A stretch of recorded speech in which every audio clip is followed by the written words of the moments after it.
Ontario's schools and licensed childcare centres in areas with high COVID transmission and or low vaccine uptake will be able to get rapid COVID tests for students if their city's local medical officer of health asks the province for them. Targeted asymptomatic screening could help detect cases in schools earlier and reduce the risks of ongoing outbreaks and or closures. The tests would come with instructions to be completed at home, and they are only for asymptomatic students who are not vaccinated.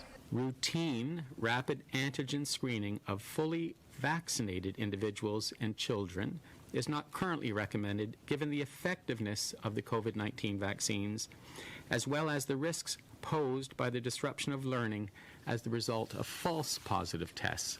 It's welcome news for the Hamilton Public School Board, but Chair Don Danko says it would have been helpful a month ago. We would have liked to have seen this roll out at the beginning of September.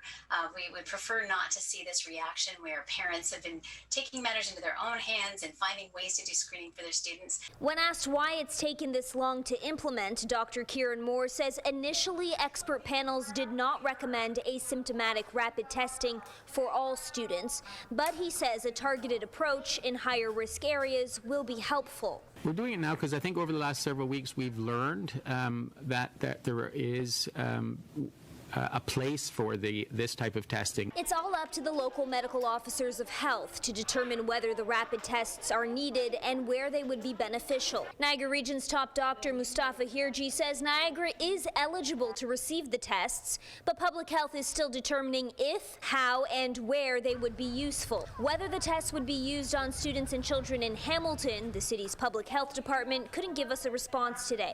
Parents are on the fence about it. Yeah, it's a good idea, yes. I've only heard that there's a lot of false positives with those. Maybe if they have a symptoms or else, I don't know. Moore says the test should be rolled out and used as early as next week. Kelly Botelho, CHCH News.